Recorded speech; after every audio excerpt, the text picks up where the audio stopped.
ที่ร้านไหนใส่สี่ร้านเก้าแสนสามที่หาขายเพลงหรือหาเจ้าเนาะ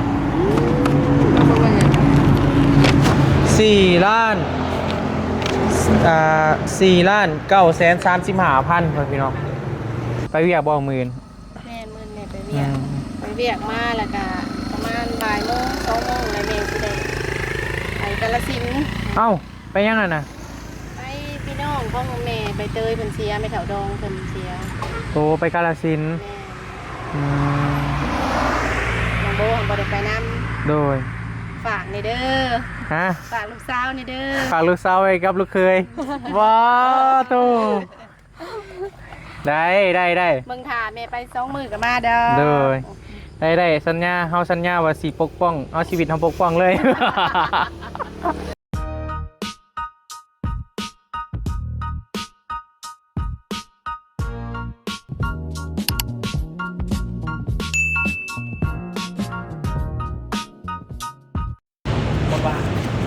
ใจกันเลยเหรอ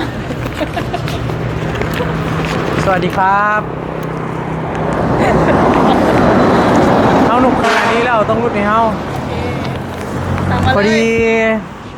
เสื่องซื้อไปมันบอกพอต้องได้ซื้อเพิ่มอีกหน่อยเลยมีรายการอยู่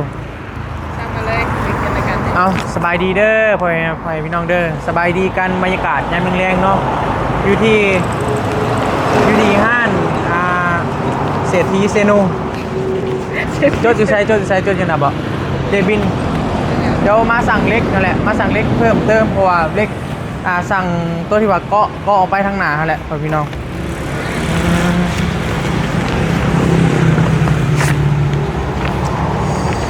นี่รายการเราจะซื้อไป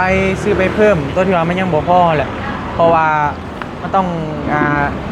เห็นมีอีกแต่ว่าเซายังหาบอบบี้สั่งมาแล้วตอนนี้มันยังเหลือแต่เล็กแล้วก็อารูซิ่งน็อตยังต่างๆนั่นแหละกำลังสีมาสั่งน้ำเบื่อเพิ่นนี่แหละพี่น้องตอนที่เท้าได้ทำมาให้เนี่ยเลข4คูณ8 7 เซน4คูณ4 6 เซนเซอร่า7 แผ่นเนาะแม่นทูบจอด1 กับซิลิโคนไซส์3 อันน็อตยิงอารูซิ่ง4 ถุงเลยก็อารูซิ่งนี่อารูซิ่งยาว3 เมตร 50เท่ากับ7 แผ่น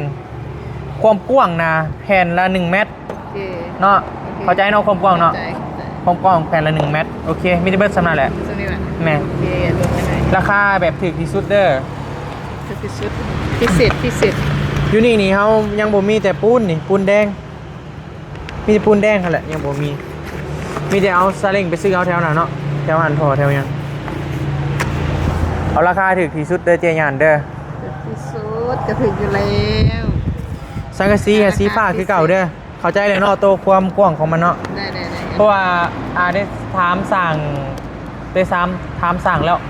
ความกว้างเพราะเพิ่นเขียนบ่ละเอียดปานใดนะพ่อพี่น้องก็เลยว่าได้กลับมาซื้อใหม่จริงๆนะมาเลยได้รอบนึงแต่ว่าได้กลับมาซื้อใหม่พอได้นี่กำลังรวมอยู่รวมไหนกันได้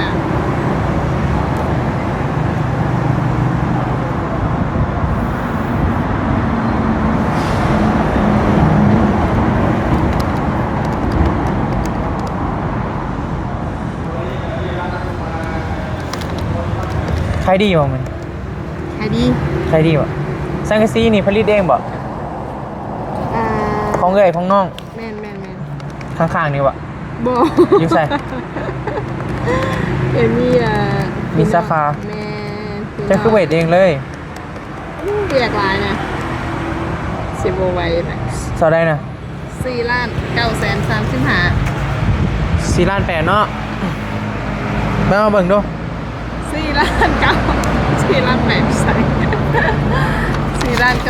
935,000ขายเพลงหรือหาเจ้าเนาะ4 ล้าน4,935,000พี่น้องรุ่นเท่าไรมารุ่นมาแบบนี้เอา 4,99,900ทวน อุ้ย35,000ถือโคตร ไอ้รุดแล้วไอ้จังรวม 1 2 3 4 4,900,000 แม่น4,900,000 ไม่ได้ไปส่งเข้าบ่นี่ เงินเศร้า มื่นเศร้า แม่ จังโมง รอบสมิธเลย 1 2 3 4 5มีอะไรอีก400,000ใช่เงินเลยเป็นเงินหลับจากนี่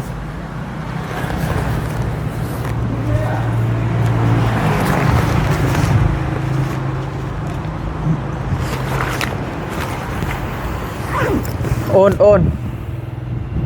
คนบะ แม่น แม่ขอบเป็นไง บ่ได้บ่อยากถือมาหลายเพราะว่ามันบ่อยากถือเงินสดอะนะพี่น้อง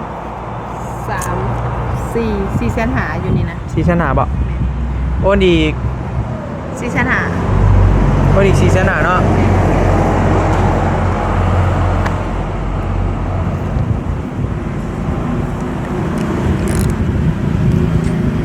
โอเค โอเคครบแล้วเนาะ เร็ว 4,900,000พี่น้อง ดูไปส่ง ไปดูว่าครบแล้วรายการนี้ก็ยังเหลือแต่ปูนแดง2 สอบเท่านั้นที่ว่าเฮาซื้อนะว่ากันเนาะใจเด้อบื้นจักโมงก่อน เปิด8 8 โมงโอเคคือเก่า เอารับเก้า ครับก่อนหน่อยพี่น้องยิงเครื่องเขาเด้แล้วจึงว่ากันพูดแหละเจอกันอยู่ที่เฮือนน้องหลาเพิ่นผู้เด้อพี่น้องเดี๋ยวเดินทางก่อนปะ คำละหมื่น มาไปพี่น้องค่ำแล้วมาแบบนี้กันหลังจากที่ว่าไปซื้อเครื่องไปสั่งหยังมาแหละพอดีมาแล้วก็ถ่ายคลิปน้ำไม่ยาวเลยก็เลยนั่งกินดินน้ำกันมาวันนี้ก็ค่ำพอดีมาพ่อไม่เถ่าพี่น้องเอ้ยบายดีเด้อถ้าก็มาจะเวียกบ่มาค่ำได้มื้อนี้ คำมันค่ะ มาค่ำเป็นหยังเขาโอ้บ่ อนามัยมันค่ะ อนามัย โอ้ค่ำเนาะมื้อนี้เนาะคือดำเถอะวะเป็นน้ำข้นหรือเป็นน้ำกล่องไงดำฮาวาหยอกว่าหยอกเรียบร้อยมาบัดนี้เห็นแล้วบ่เห็นงามงามอยู่บ่ไปสั่งเสามา3 ต้นละไทยก็บ่ 400,000 ต้นละ400,000เสาหนา12ยาว3 เมตร 50พอพี่น้องนี่3 ต้นเพิ่นหมัก3 ต้นกับ3 ต้นกันเฮานี่2 ต้นเฮาปลูกเคลื่อนขึ้นกับคนหมักเนาะคนอยู่2 ต้นนี่อันนี้สไตล์เฮาดอกคันเฮานี่เซา2 ต้นเพราะว่ามันจึงโล่งเด้3 ต้นก็งามคือกันมืออื่นเพิ่นสิมาคุดแล้วก็ตั้งไปเวียกบ่มื้ออื่นแม่มื้อนี่ไปเวียกมาแล้วก็ประมาณบ่ายโมง2 โมงแล้วแม่สิได้ไปกาฬสินธุ์ เอ้าไปยังนั่นน่ะ ไปพี่น้องพ่อแม่ใบเตยเพิ่นเสียไม่เฒ่าดองเพิ่นเสีย โตไปกาฬสินธุ์ แม่น้องโบบ่ได้ไปนำ โดย ฝากนี่เด้อ ฮะ ฝากลูกสาวนี่เด้อ ฝากลูกสาวไว้กับลูกเคย ว้าวโตได้ เบิ่งท่าแม่ไป2 มื้อก็มาเด้อ โดยได้สัญญาเฮาสัญญาว่าสิปกป้องเอาชีวิตเฮาปกป้องเลย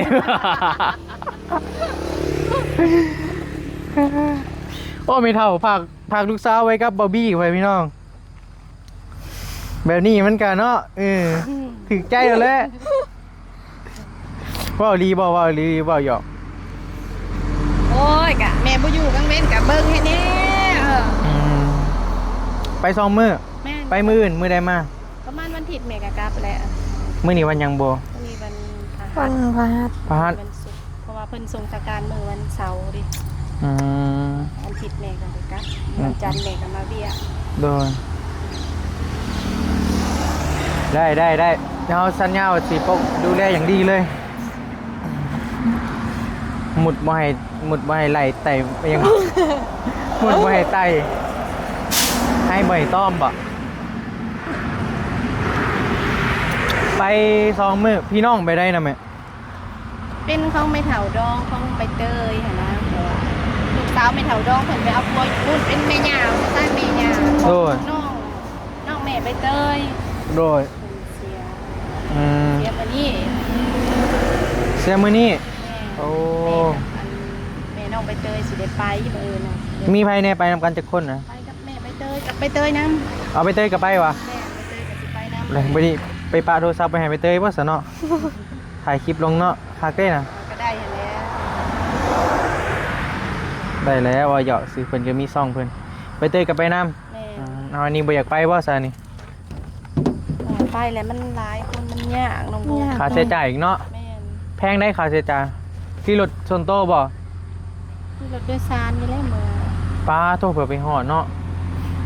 เบิดลายแน่น่ะ สวรรค์ที่รถไปสวรรค์นี่แหล้วเขาไปกวดนะ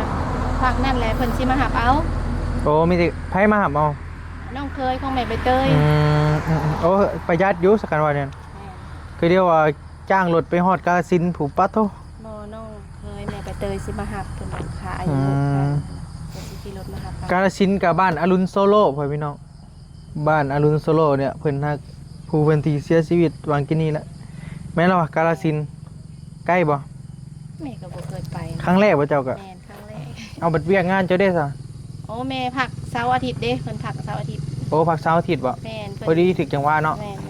วันจันทร์เลยฮอดเฮือนฮอดอยู่นี่ วันอาทิตย์แม่ก็กลับมานะกลับ กำฮอดนี่เห็นบ่วัน แม่ ที่ นวันอาทิตย์กลับ โอกาสเท่านี้จักมื้อนี่ ฝาก2มื้อ ไปเจ้าคือผมไปจักทิศหนึ่งนี่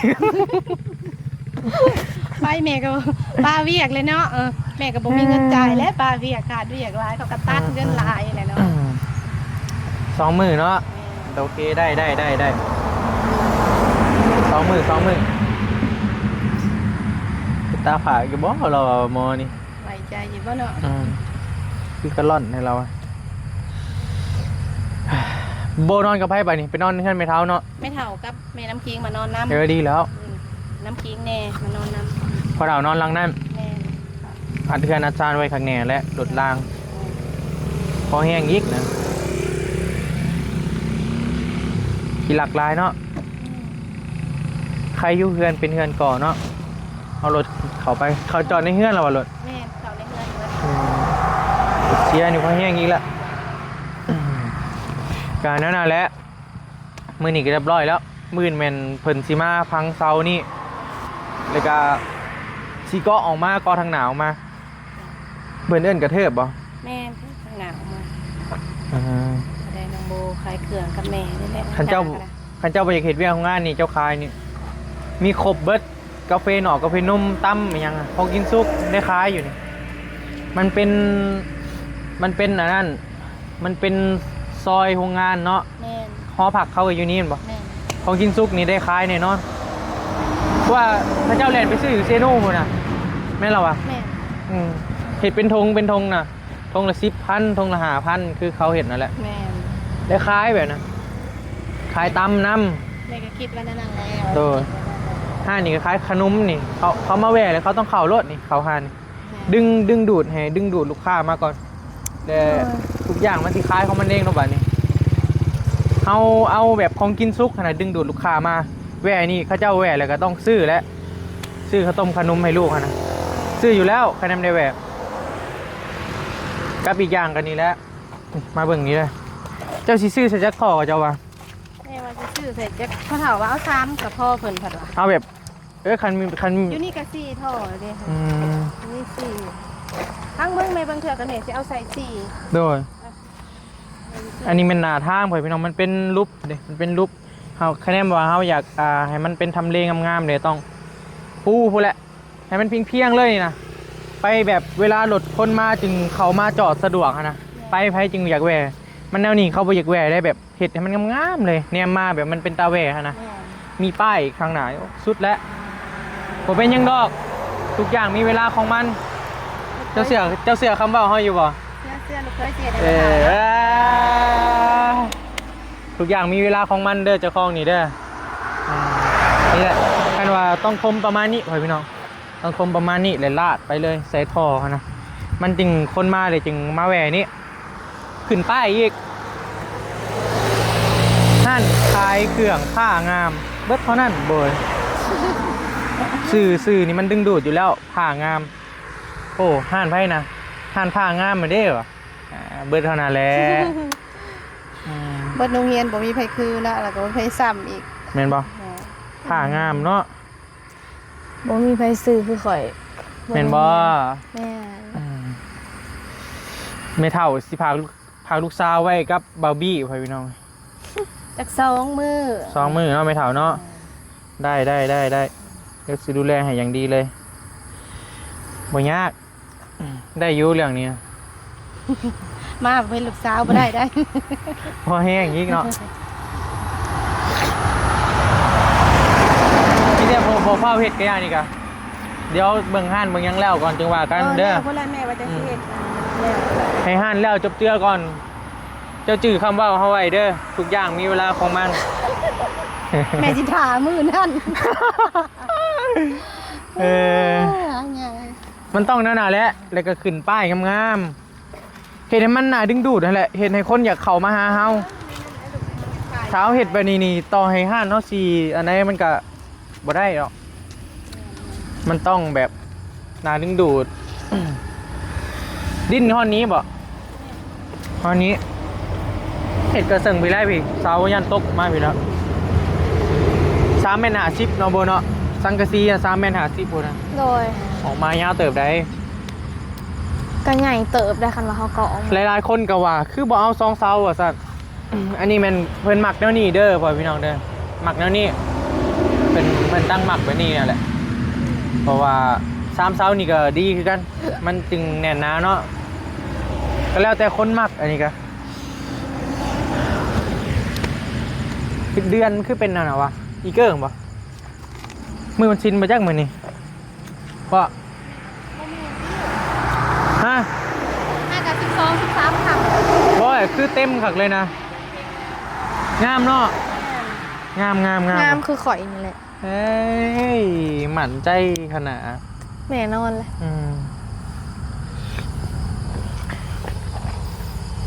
งามเว้ยเกิ้งเดี๋ยวจะหน่อยข่อยถ่ายแล้วข่อยสีซูมให้เบิ่งเด้อกล้องข่อยเห็นเบิดเลย แจ้งสว่างดี ไฟเซลเซลล์นี่ด้นแล้วบ่พระไซซื้อมาให้บ่ แม่ซื้อเอง เจะซื้อเองบ่ แม่ ดอกเท่านี้แม่ 400,000 เซลาเซลล์นี่เฮือนเจ้านี่ควรมีนี่ประมาณ4 ดอกทางหลัง2หน้าก็2หน้าทางหลังมันมืดเพราะทางหลัง ใส่เบื้องนะ ซื้ออยู่หนูไปหาเงินอีกก่อน ดอกเท่าไหร่ก็ ดอกละ400,000 ดอกละ400,000 แม่ซื้อน้ำคนหูจักเงินเพิ่นอยู่ทางหลังนี่เด้เงินตัวสร้างเพิ่นไป มือ2หรือมือ1 มื้อหนึ่งได้ซื้อมื้อหนึ่งซื้ออยู่ในห้างเลย โดย 200 วัตต์ มันต้องใส่ให้มันแจ้งเลย มันจึงคันมันมืดแล้วนี่ก็ขี้หลักมันแห้งมากแล้ว แม่ยังสิใส่อีกอยู่ว่า เทียมแบบมันแบบอันจริงแจ้งนะมันก็บ่เข้ามาปานใด แม่น เบิ่งแล้วบ่ทางในเบิ่งแล้วบ่ เบิ่งนะ เข้ามาเบิ่งอีกว่าประมาณนี้แหละพ่อพี่น้องเอ้ยถ้ากะมาได้สั่งเล็กบ่วีกะมื้อตอนเช้าเพิ่นเอาของมา เสียดายแต่เนื้อที่มันแคบเนาะเนื้อที่จำกัดเลยเว้ย สามีก็โอเคละ โดย มันตกไปก็สิบ่ได้มันหัวแล้วบัดนี้แต่เก่าเป็นตกพากันเอาสามมาห้องมาสังกะสีมันหัว หอมน้ำฮะ แม่น อยู่บ่ได้เลยนะฮานตะกี้ แม่นบ่ พ้นพระ คนภาพบ่ คนพระคนอิหยังแล้วก็ได้บกไปเลยแถวบก โดย ลมฟ้าลมพายังโอ้ยยากในห้างในนาในเขากับโลกดีใจได้บัดนี้ใส่กับอุ่นใจแน่ แคมได้ก่อนี่แห้งคักเลยนี่ แม่น มีแม่นน้านอนอยู่นี่ก็ได้เพิ่นก่อคือแต่ว่ามันจะแคบคะแนนเห็ดห้องนี้ก็แคบนี่มันใกล้ๆเนี่ย บ่ขันลูกมัน เนาะ ต่างหัวเลย นอนในห้านเลยเห็นบ่ นอนแถวนี่แหละ โบนี่ก็ยังบ่มีห้องเป็นของตัวเองแม่นบ่ใหญ่เลยเด้ธรรมดาก็ต้องมีละคันห้องก็ต้องออกไปทางนี้แหล้วเนาะทางหน้าก็บ่ได้อีกทางหน้ามันเป็นทางรถแต่ทางนี้คือเพิ่นว่าเสียดเฮือนครัวบ่ ว่าสั่นเลยลูกเอ้ยเห็นเงินครัว ได้ดังไปยังไงค่ะเห็ดดูเห็ดกินนะ โดยแต่จึงว่ากันเอาตัวนี้มันแล้วก่อนเอาออกไปอีกก็บ่ได้บ่แม่มันคลั่มบ่เพิ่นว่า ว่านี่เล่นเมทาโบโหเนาะ ได้ยินพอเฒ่าแล้วว่าพอเฒ่าไม่เฒ่าบ่มัน เดี๋ยวออกไปร้านแล้วเนาะจุดคนเปิด คันจอดกันเลยได้ห้องนอนแบบมุงจอดไปอีกนะมุงจอดไปอีก เห็ดยาวเป็นแบบที่ แม่น เพื่อประมาณที่ต่อกันละได้ เดี๋ยวห้องนอนอยู่นี้บัดนี่เอาหอบเอาเบิดห้องนี้เลยเป็นห้องนอนนี่มันจึงกว้างนี่นะนี่แบบเฮามุงไปอีกนะเดี๋ยวเบิดห้องนี้เลยเป็นห้องนอนนี่ได้แก้มว่าได้นะคือว่าเพิ่นว่าเนี่ยได้เพิ่นว่าคาลัมบ่อหย่างนี้ ว่าแม่ก็ยังบ่เข้าใจเลยนะบ่ได้ถามเพิ่นเท่านั้นลูก แต่ว่าในเมืองน่ะเขาเฮ็ด หลวงสิกันเลยบักยาวๆเขาเฮ็ดบ่มีหน้าบ้านเลยในเมืองจะเป็นแบบนั้น อันนี้ก็แล้วแต่ความเชื่อเด้ถ้าล่วงเลยได้ห้องนอน นี่เอาห้องใหญ่ๆเบิดเลยนี่เบิดนี่เลยคักแล้วนะเบิดเท่านี้แล้วคันล่วงไปอีกนี่เป็นเฮือนน่ะเลยนะพ่อพี่น้องแต่ก็จงไว้รถนี่จงนี้นี่จงประตูแฟมไว้ได้ก่อเพราะอนาคตเนาะว่าบ่ได้เลย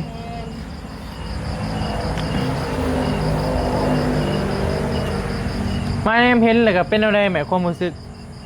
ก็ดีใจเลยลูกเอ้ยเนาะมันเป็นหกเป็นห่างสบายแล้ว มันเป็นเฮือนแหละเนาะ เป็นเรื่องอะไรกับภูมิใจดีใจแหละ อืม ได้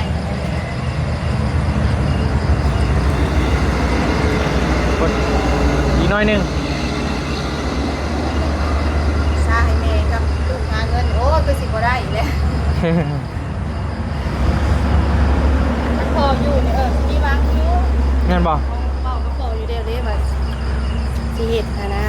เหตุแบบนี้ฮะ แม่ ความฝันของเราอยู่แล้วเห็นปะ แม่เป็นปันกันอยู่แล้ว เราเห็นเลยได้บ่าเนี่ยเราก็คือสิดีใจแหละเขาว่า ซื้อเสามาเฮ็ดกำแพงแล้วแล้วกำแพงแล้วเลยสิเริ่มซื้อเครื่องมาไว้เฮ็ดห้านความฝัน ยังเห็นแบบนี้อยู่แล้วเนาะ แม่ตั้งใจสิเฮ็ดแบบนี้อยู่แล้วเรากันกับเพิ่นวางแผนเรียบร้อยแล้วนะ โต ประสานฟันบ่สำเร็จเลย เป็นยังเดียวซานหายว้า ก็เป็นคนสำเร็จนะ เด้มันก็สิสำเร็จเลยเด้เนี่ย แล้วดีใจที่ขอนำมา เราเห็นเราก็ดีใจละ วางแผนกับโพเรียบร้อยแล้ววาง โดย แบบนี้ ใช้เสาเพิ่นซื้อมาอยู่ใส่ เสาเสียกำแพงเลย โอ้ตัวนานวะปะจักเสาแล้วนี่ สั่งเอาไว้ที่ก้อนถูกไหมเสียข้างหลังไปก้อนก้อน ชื่อต้นเท่าไร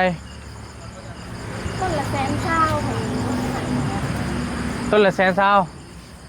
บอกเมย์ก็ลืม 100,000บ่110,000บ่ เสานี่เพิ่นซื้อมาเกียมเห็ดกำแพงพ่อพี่น้อง แม่เสียกำแพงแม่ เกียมเห็ดกำแพงเนาะ แม่ แสนเสา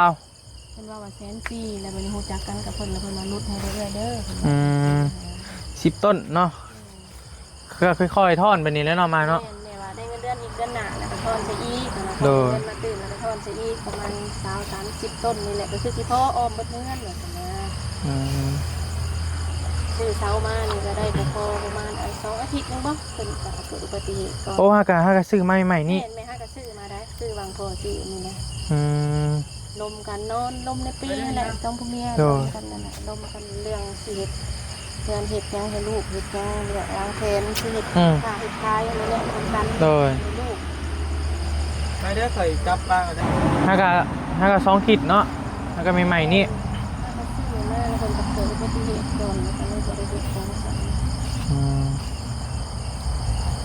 คิดว่าเป็นช่วงเป็นเช้าแล้วจะค่อยเฮ็ดแบบเนี้ยเป็นก็บ่ได้อยู่นำ โดย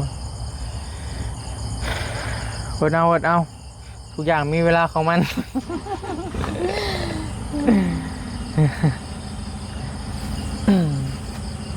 มาเบิ่งทางนี้ก็งามหันพอดีแล้วบ่ต่ำบ่สูงหมื่นเดินทางจากโมงหมื่น ป้านางว่าประมาณ2 โมง 3 โมงเพิ่นว่า แรงบ่เดี๋ยว2-3โมงแรงพุ่น แม่นๆเพื่อออกมาแต่โรงงานเด็กเลิกเรียนนะ โดย ประมาณนั้น ของ3โมงแรง แท็กซี่หารถทางใดไปส่งยังวะค่ะสิเมื่อกัน ไปส่งอยู่สวรรค์บ่ แม่ส่งอยู่ด่าน หมื่นเนาะทำไมส่งไปเท่านี่แต่โคบไปจักนี่ เบิ่งก้อนเบิ่งตัวจริงเด้อ บิ่งตัวจริงเบิ่งตัวจริง มีรถไปส่งไม่เถ่าเด้อส่งไม่เถ่านะ ได้คะแนนเบื่อบ่ไปใส่เดี๋ยวไปส่งก็ได้บ่ยากดอกเดี๋ยวแล่นไปส่ง